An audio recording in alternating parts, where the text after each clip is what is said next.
अमृता का मामला।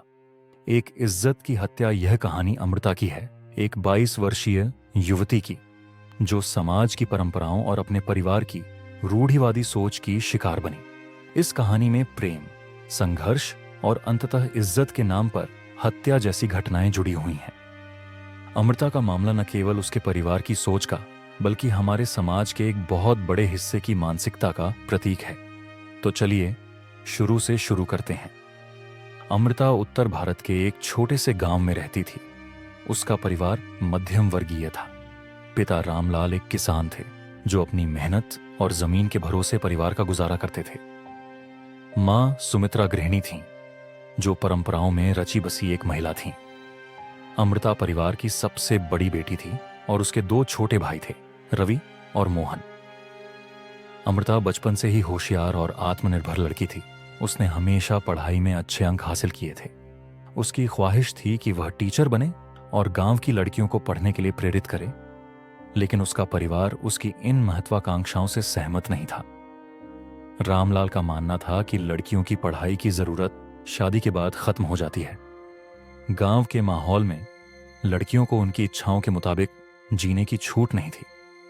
यहां परंपराएं, इज्जत और समाज की दकियानुसी सोच महिलाओं की जिंदगी का निर्धारण करती थी।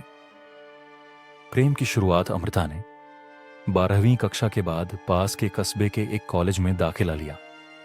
यहां उसकी मुलाकात अर्जुन से हुई। अर्जुन पास के ही गांव का रहने वाला था और इंजीनियरिंग की पढ़ाई कर रहा था। वह पढ़ाई में तेज, आत्मविश्वासी और प्रगतिशील विचारों वाला लड़का था। कॉलेज में समूह परियोजनाओं के दौरान अमृता और अर्जुन की दोस्ती गहरी हो गई। दोनों को महसूस हुआ कि उनकी सोच और सपने मिलते जुलते हैं। धीरे धीरे यह दोस्ती प्यार में बदल गई। अर्जुन ने अमृता को बताया कि वह उसकी तरह एक ऐसी दुनिया का सपना देखता है जहां लोग जाति, धर्म और परंपराओं के बंधनों से आजाद होकर अपने मनचाहे जीवन साथी का चुनाव कर सकें। परिवार की प्रतिक्रिया। कुछ महीनों बाद अमृता ने अपने प्यार के बारे में अपनी मां सुमित्रा को बताया।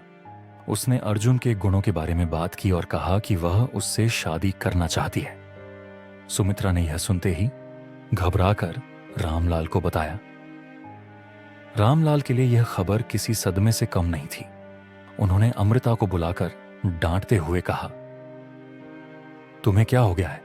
तुम्हें हमारी इज्जत की परवाह नहीं है। हम अपनी जाति से बाहर शादी करने की बात सोच भी नहीं सकते। यह हमारे खून में नहीं है। अमृता ने समझाने की कोशिश की, लेकिन कोई सुनने को तैयार नहीं था। रामलाल ने उसे सख्त लहजे में कहा कि अगर वह अर्जुन से मिलती रही तो उसे घर से निकाल दिया जाएगा। समाज का दबाव, अमृता के घर में हो रही खींचतान की खबर धीरे धीरे गांव में फैल गई। गांव के बुजुर्ग और अन्य लोग रामलाल से मिलने आने लगे। उन्होंने अमृता के परिवार पर दबाव बनाना शुरू कर दिया कि वे अपनी बेटी को काबू में रखें। गांव की पंचायत ने रामलाल को चेतावनी दी, अगर तुम्हारी बेटी इस गांव की परंपराओं को तोड़ती है तो तुम्हारा पूरा परिवार समाज से बाहर कर दिया जाएगा। रामलाल पहले ही तनाव में था। उसने अमृता पर कड़ी पाबंदियां लगा दी। उसकी पढ़ाई छुड़वा दी गई और उसे घर से बाहर निकलने की इजाजत नहीं थी। अमृता और अर्जुन का विद्रोह। अमृता और अर्जुन ने समाज और परिवार के विरोध के बावजूद एक दूसरे का साथ नहीं छोड़ा। अर्जुन ने अमृता को समझाया कि वे दोनों अपनी जिंदगी को बचाने के लिए गांव छोड़ सकते हैं। एक दिन अमृता ने घर से भागने का फैसला किया। उसने रात को अर्जुन के साथ शहर जाने की योजना बनाई। दोनों ने सोचा कि वे शहर में नौकरी करेंगे और अपनी नई जिंदगी शुरू करेंगे, लेकिन दुर्भाग्य से उनकी योजना विफल हो गई। अमृता के छोटे भाई मोहन ने उन्हें जाते हुए देख लिया और तुरंत परिवार को खबर दी। हत्या, इज्जत के नाम पर अपराध। अमृता को उसी रात घर वापस लाया गया। उसके पिता, मां और दोनों भाइयों ने उसे घेरे में लिया। रामलाल गुस्से से चिल्लाते हुए बोला, तुमने हमारी इज्जत मिट्टी में मिला दी। तुमने हमारे सिर को शर्म से झुका दिया है। अमृता ने रोते हुए कहा, पिताजी, प्यार करना कोई पाप नहीं है। मैं सिर्फ अपनी जिंदगी जीना चाहती हूं। लेकिन रामलाल और रवि के लिए यह उनकी इज्जत का सवाल था। उसी रात रवि ने अमृता के कमरे में घुसकर उसकी गला दबाकर हत्या कर दी। सुमित्रा ने यह सब होते हुए देखा लेकिन वह कुछ नहीं बोली। अमृता की मौत के बाद परिवार ने गांव में यह अफवाह फैला दी कि उसने आत्महत्या की है। पुलिस की जांच और सच का खुलासा। अर्जुन ने अमृता से संपर्क करने की कोशिश की, लेकिन कोई जवाब नहीं मिला। कुछ दिनों बाद उसे अमृता की मौत की खबर मिली। वह तुरंत पुलिस के पास गया और हत्या का शक जताया। पुलिस ने जांच शुरू की और पोस्टमार्टम रिपोर्ट से पता चला कि अमृता की गला दबाकर हत्या की गई थी। जब पुलिस ने सख्ती से पूछताछ की तो रवि ने अपराध स्वीकार कर लिया।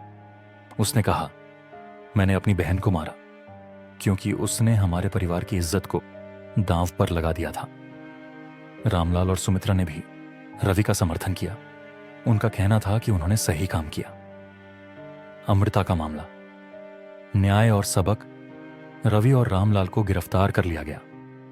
अदालत में यह मामला कई महीनों तक चला। इस दौरान गांव के कई लोग रवि और रामलाल के पक्ष में खड़े हुए। उनका कहना था कि उन्होंने अपनी बेटी की गलती के लिए सही कदम उठाया। हालांकि अदालत ने इसे ऑनर किलिंग का मामला माना और रवि को आजीवन कारावास की सजा सुनाई। रामलाल को साजिश में शामिल होने के लिए 10 साल की सजा हुई। अर्जुन ने अमृता की याद में एक संगठन शुरू किया जो ऑनर किलिंग के खिलाफ लड़ता है। उसने अमृता के सपने को आगे बढ़ाने का प्रण लिया और गांव की लड़कियों को पढ़ाई के लिए प्रेरित किया। समाज के लिए सीख। अमृता का मामला हमें यह सिखाता है कि इज्जत के नाम पर किसी की जान लेना न केवल अमानवीय है, बल्कि यह समाज के विकास में एक बड़ी बाधा है। हर व्यक्ति को अपनी जिंदगी के फैसले खुद लेने का अधिकार है। हमें परंपराओं और समाज की रूढ़िवादी सोच से ऊपर उठकर एक ऐसा समाज बनाना चाहिए जहां हर किसी को समान अधिकार मिले।